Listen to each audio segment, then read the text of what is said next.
Hi hello नमस्कार दोस्तों मित्रों साथियों और सहेलियों। तो आज हम लोग बिलियन चैप्टर का अगला टॉपिक डिस्कस करने जा रहे हैं, हिमांक में अवनमन।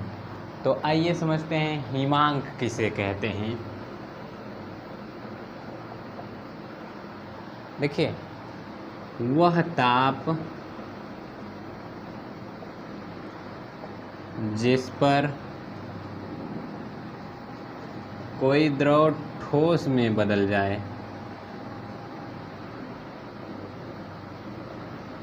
उसी को क्या कहेंगे? हिमांक। यानी कि ऐसा ताप जिस पर कोई द्रव पदार्थ ठोस में बदल जाए उसी को क्या कहेंगे? ताप को हिमांक। या तो अगर दूसरा परिभाषा लिखें, वह ताप जिस पर द्रव ठोस अवस्था का द्रव ठोस अवस्था का वाष्प दाब समान हो उसी को क्या कहेंगे? हिमांक। और अवनमन का मतलब होता है कमी, यानी कि यहाँ हिमांक में कमी आ जाएगी। क्वथनांक में उन्नयन में क्या होता था? क्वथनांक यानी ताप बढ़ जाता था, यहाँ ताप कम हो जाएगा। तो ठीक है, अब टॉपिक अगला है हिमांक में अवनमन। तो चलिए समझना शुरू करते हैं। देखिए, ये है कोई शुद्ध विलायक, ये शुद्ध विलायक है।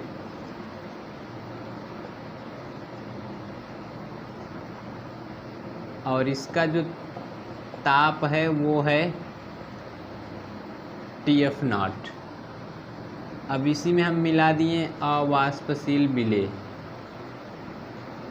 अवाष्पशील विलेय यानी कि ऐसा विलेय जो वाष्प ना बने। तो अब क्या बनेगा?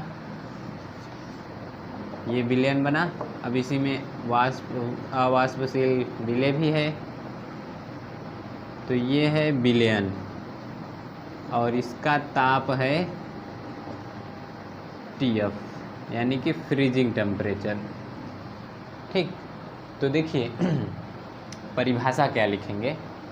जब शुद्ध विलायक में अवाष्पशील विलेय मिला देते हैं तो, या जब शुद्ध विलायक में अवाष्पशील विलेय मिलाया जाता है तो वाष्प दाब में कमी के साथ साथ विलयन के हिमांक में भी कमी आ जाती है। इसी को कहते हैं हिमांक में अवनमन। तो लिख लीजिए परिभाषा। जब शुद्ध विलायक में अवाष्पशील विलेय मिलाते हैं, अवाष्पशील विलेय मिलाते हैं तो वाष्प दाब में कमी के साथ साथ हिमांक में भी कमी आ जाती है, हिमांक में भी कमी आ जाती है। हिमांक में आई यह कमी,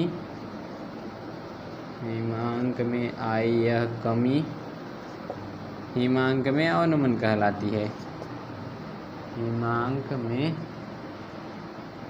अवनमन कहलाती है।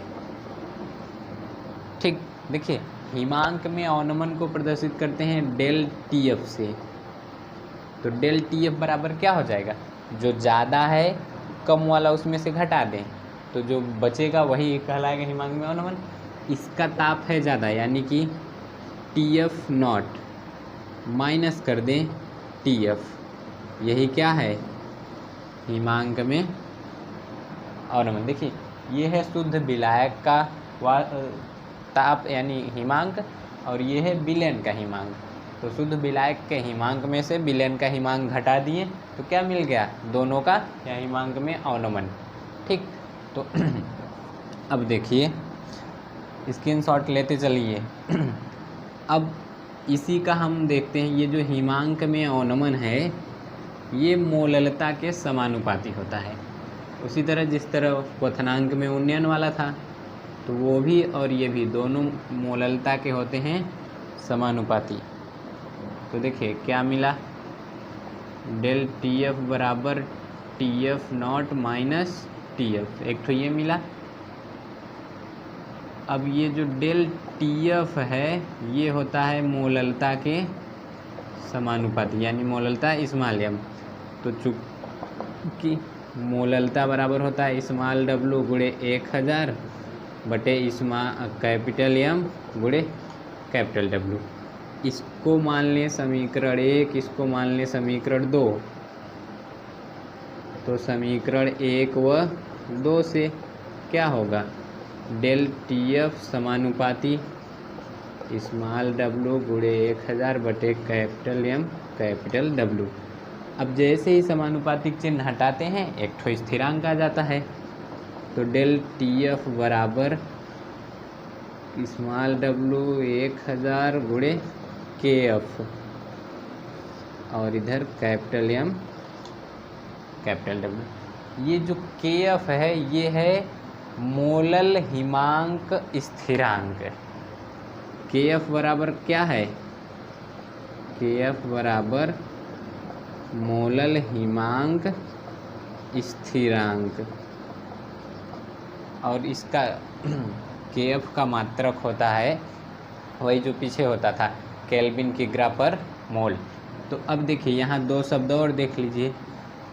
अगर हम ये देखें मोलल हिमांक अवनमन, तो इसकी परिभाषा बोल रहा हूँ, लिख लीजिए। देखिए जब 1000 ग्राम विलायक में किसी अवाष्पशील विद्युत अनअपघट्य का 1 मोल घोला जाए तो जो हिमांक में कमी आ जाती है, यानी उसके विलयन के ताप में जो कमी आती है उसी को कहते हैं मोलल हिमांक स्थिरांक, और इसको प्रदर्शित करते हैं के एफ से।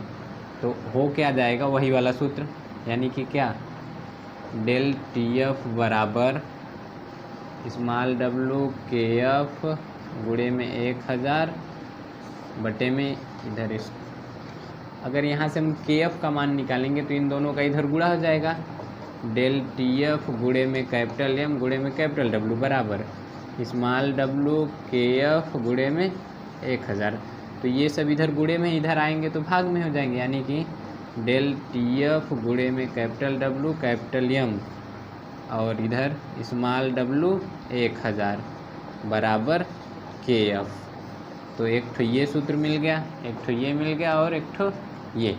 अब देखिए अगर पूछ दिया मोलर हिमांक स्थिरांक, मोलल हिमांक स्थिरांक, तो कुछ नहीं, जो इसमें आप किए हैं जहाँ 1000 है वहीं आप 100 कर दीजिए। तो परिभाषा क्या हो जाएगी, जब 100 ग्राम विलायक में किसी अवाष्पशील विद्युत अपघट्य का 1 मोल घोला जाता है तो हिमांक में जो कमी आती है उसी को कहते हैं मोलर हिमांक स्थिरांक। तो क्या हो जाएगा, डेल टी एफ बराबर स्मॉल डब्लू गुणे के, इसे के से प्रदर्शित करते हैं, और यहाँ हो जाएगा 100 गुणे स्मॉल कैपिटल एम और कैपिटल डब्लू। तो इतना था, इतना छाप लीजिए, एकदम फोटोकॉपी कर लीजिए। अब देखिए हिमांक में अवनमन और क्वथनांक में उन्नयन दोनों मिलते जुलते टॉपिक हैं, तो दोनों का न्यूमेरिकल लगभग सेम होता है, तो सभी टाइप का करके न्यूमेरिकल लिखवा दे रहे हैं। अब यहीं से सोचिए ये वाला जो सूत्र है, अगर यहाँ से हमको ये यम का मान अणु भार निकालना हो तो इसको उधर करके उसे इधर ला देंगे, बाकी सब सेम सेम है। ठीक, तो इतना छाप लीजिए।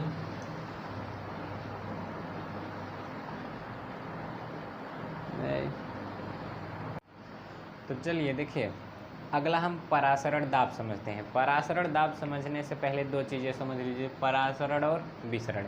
देखिए जो विलायक के कण हैं वो यदि कम सांद्रता वाले विलयन से अधिक सांद्रता वाले विलयन की ओर जाएं तो इस क्रिया को कहते हैं परासरण। अब वही विलयन के कण, यानी कि वो विलेय भी हो सकते हैं और विलायक भी हो सकते हैं, वो अधिक सांद्रता वाले विलयन से कम सांद्रता वाले विलयन की ओर चले जाएं तो इस क्रिया को विसरण कहते हैं।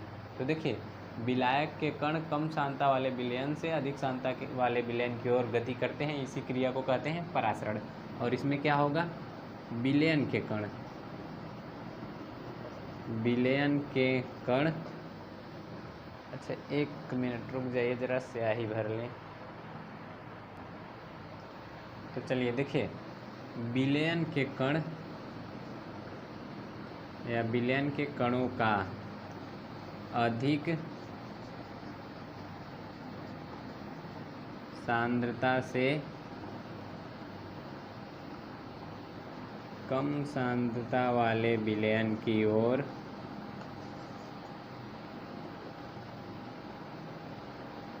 गति करना विसरण कहलाता है। ठीक, क्लियर है। देखिए अंतर भी समझ ले रहे हैं, परिभाषा भी समझ ले रहे हैं एकदम डिटेल से। विलायक के कण कम से अधिक की ओर जाएं, परासरण। विलेय के कण, विलेय या विलायक दोनों अधिक से कम की ओर जाएं तो वो विसरण। देखिए होता क्या है, फेफड़े में जो गैसों का आदान प्रदान होता है वो क्या है, विसरण। और अब परासरण को कैसे, हाँ मान लीजिए आप खेत भर रहे हैं, अब एक ठो खेत ऊंचाई पर है, एक ठो नीचे है, या एक खेत में अधिक पानी है, दूसरे खेत में कम पानी है। तो जिसमें ज़्यादा पानी है उसमें से कम पानी वाले खेत में पानी जाएगा, अगर डाढ़ खोल दें, मेड़ खोल दें, तो ये क्रिया क्या कहलाएगी, विसरण। कहाँ किया गया है, ज़्यादा से कम की ओर तो वो विसरण, कम से ज़्यादा की ओर वो परासरण। देखिए परासरण की क्रिया में एक ठो होती है अर्धपारगम्य झिल्ली, अर्धपारगम्य झिल्ली। तो अर्धपारगम्य झिल्ली का होना आवश्यक है, और इसमें अर्धपारगम्य झिल्ली का होना आवश्यक नहीं है। ठीक है। अब देखिए ये जो परासरण क्रिया है इसको रोका जा सकता है, यानी कि बाह्य दाब लगाकर इसे रोका जा सकता है, रोका जा सकता है। लेकिन विसरण की क्रिया को नहीं रोका जा सकता है, इसको नहीं रोका जा सकता। ठीक है। अब देखिए ये जो परासरण है यह केवल द्रव में होता है, केवल द्रव में, यानी कि विलयन में होता है, केवल द्रव में होता है। और ये द्रव व गैस दोनों में होता है। ठीक, देखिए इसमें परासरण में विलायक के अणु, विलायक के अणु केवल एक दिशा में गति करते हैं, केवल एक दिशा में गति करते हैं। और इसमें विलेय विलायक दोनों कई दिशाओं में गति करते हैं, कई दिशाओं में गति करते हैं। तो ये है परासरण और विसरण में अंतर। अब देखिए इसमें एक शब्द आया है अर्धपारगम्य झिल्ली, इतना लिख लीजिए, फिर समझाते हैं झिल्ली। तो अब झिल्ली शब्द समझ लीजिए, जो पतली सी परत होती है उसी को क्या कहते हैं, झिल्ली। झिल्ली होती है 3 प्रकार की। तो समझिए जो झिल्ली है, बहुत पतली परत को कहते हैं झिल्ली, और ये 3 प्रकार की होती है, पारगम्य, अपारगम्य और अर्धपारगम्य, अर्धपारगम्य। तो देखिए पारगम्य यानी कि ऐसी झिल्ली जिसमें से विलेय विलायक दोनों के कण आर पार आ जा सके उसको पारगम्य। अपारगम्य यानी ऐसी झिल्ली जिसमें से कोई भी कण इस पार से उस पार न जा सके उसी को कहेंगे अपारगम्य झिल्ली। अर्धपारगम्य झिल्ली यानी कि ऐसी झिल्ली जिससे केवल विलायक के कण जाएं, विलायक के कण उस पार चले जाएं लेकिन विलेय के कण नहीं जा पाए, उसी को क्या कहते हैं, अर्धपारगम्य झिल्ली। जो प्लाज्मा मेम्ब्रेन है, कोशिकाओं की प्लाज्मा मेम्ब्रेन, वो कैसी होती है, अर्धपारगम्य झिल्ली। देखिए अब आप लोगों ने मच्छरदानी तो देखा ही होगा, मच्छरदानी में से सभी कण आर पार आ जाएंगे, किसमें आ जाएगा, पारगम में। अब उसी की तरह कुछ भी फाइबर पन्नी लगा दीजिए, पन्नी से कोई भी कण आर पार जाएगा नहीं, तो इसको क्या कहेंगे, अपारगम। और जो कोशिकाओं का सेल मेम्ब्रेन है वो क्या कहलाएगा, अर्धपारगम। तो अब समझते हैं परासरण दाब। ठीक, हेडिंग है परासरण दाब। तो देखिए परासरण की क्रिया, ये मान लीजिए एक ठो कोई बर्तन और ये दूसरा बर्तन, अब ये आपस में जुड़े हुए हैं और यहाँ बीच में लगी हुई है अर्धपारगम झिल्ली। ये क्या है, अर्धपारगम झिल्ली, अर्धपारगम झिल्ली। तो देखिए इसकी है कम सांद्रता और इसकी है अधिक सांद्रता। अब इसके कण इधर गति कर रहे हैं। अब देखिए क्या परिभाषा बताया गया था, विलायक के कणों का कम सांद्रता की ओर से, कम सांद्रता से अधिक सांद्रता की ओर गति करना परासरण कहलाता है। अब देखिए परासरण, और अगर और बढ़िया से परिभाषा लिखना चाहें तो लिख लीजिएगा कि विलायक के कणों का कम सांद्रता वाले विलयन से अधिक सांद्रता वाले विलयन की ओर अर्धपारगम झिल्ली से होकर गुजरना या होकर स्वतंत्र प्रवाह कहलाता है परासरण। अब परासरण दाब किसे कहेंगे, इधर परासरण हो रहा है उसी को रोकने के लिए जो दाब लगाया जाता है, यानी कि परासरण की क्रिया को, परासरण की क्रिया को रोकने के लिए लगाया गया बाह्य दाब परासरण दाब कहलाता है, परासरण दाब कहलाता है। ठीक, देखिए अब एक ठो आता है वान ट हाफ नियम, वान ट हाफ नियम। तो ये वान ट हाफ एक ठो वैज्ञानिक थे 1855 में। इन्होंने क्या किया, इन्होंने कहा कि जो विलयन में विलेय के अणु रहते हैं वो उसी प्रकार कार्य करते हैं जिस प्रकार गैसों में गैस के अणु कार्य करते हैं। ठीक, तो ये क्या कहें कि तनु विलयन में, तनु विलयन में विलेय के अणु गैस में गैस अणु के समान होते हैं, गैस अणु के समान कार्य करते हैं। ठीक, तथा परासरण दाब गैस दाब के अनुरूप होता है, यानी कि उसी के समान होता है। इसी को क्या कहते हैं, विलयन का सिद्धांत, विलयन का सिद्धांत।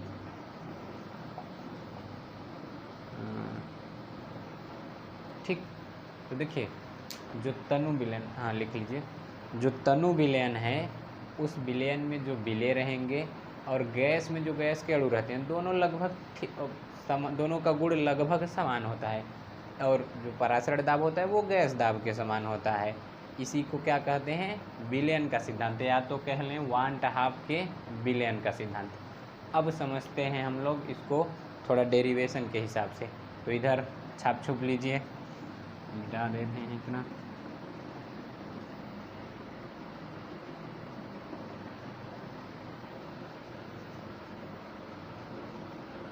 देखिए अगला स्टाइल लिख लीजिए, जो परासरण दाब है उसको पाई से प्रदर्शित करते हैं, किस से, पाई से। तो अब क्या यहाँ लिख लीजिए वान ट हाफ नियम। तो वान ट हाफ नियम में पहला बायल वान ट हाफ नियम, बायल वान ट हाफ नियम। देखिए ये जो 1.5 हैं ये क्या किए, जो गैस से संबंधित नियम था उसी नियमों से ये परासरण दाब का संबंध जोड़ दिए। और वो क्या क्या जोड़े, देखिए बायल का नियम क्या कहता है कि जो दाब है वो आयतन के व्युत्क्रमानुपाती होता है। तो ये बताएं कि जो परासरण दाब है पाई वो होगा आयतन के व्युत्क्रमानुपाती। इसको मान लीजिए समीकरण 1। और दूसरी बात ये बताएं कि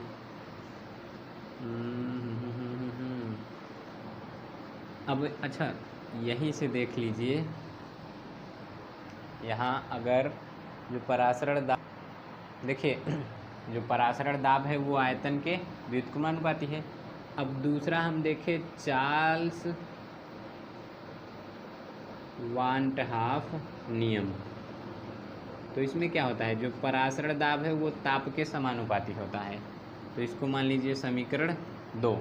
देखिए ये स्थिर सांद्रता तथा ताप पर बात किया जा रहा है, ये स्थिर आयतन पर बात किया जा रहा है। अब एक ठो तीसरा था आवोगाद्रो, या हाँ चलिए देखिए अब इन दोनों समीकरण को अगर हम देखें समीकरण 1 व 2 से, तो क्या होगा, पाई समानुपाती T/V, यही होगा। अब देखिए ये जो V है इस V को हम उधर भेज दें, पहले ये इसको हटाएंगे तो एक ठो आता है समानुपातिक चिन्ह बराबर, तो स्थिरांक आ जाएगा। और वो गैस समीकरण में क्या आता था, RT/V। अब V का गुणा हम इधर कर दे रहे हैं, तो ये पाई V बराबर RT हो जा रहा है। R है गैस स्थिरांक, R क्या है, गैस स्थिरांक। तो R को हम बदल लें यस में, ये है विलयन स्थिरांक। यस क्या है, विलयन स्थिरांक, क्योंकि विलयन के लिए बात किया जा रहा है। तो क्या हो जाएगा, पाई V बराबर यस T। ठीक, अब अगर ये सब आवोगाद्रो का, इसी में आवोगाद्रो का नियम लगाएं, किसका, आवोगाद्रो 1.5 नियम। तो ये कहे थे जो यन है वो वो जो आयतन है वो समानुपाती होता है V के। जैसे ही आयतन बढ़ाएंगे मोलों की संख्या भी बढ़ती जाएगी। तो ये अगर यहीं ला दें तो क्या हो जाएगा, पाई V बराबर NST हो गया इतना। अब चूँकि देखिए होता क्या है, इधर लिख दे रहे हैं इधर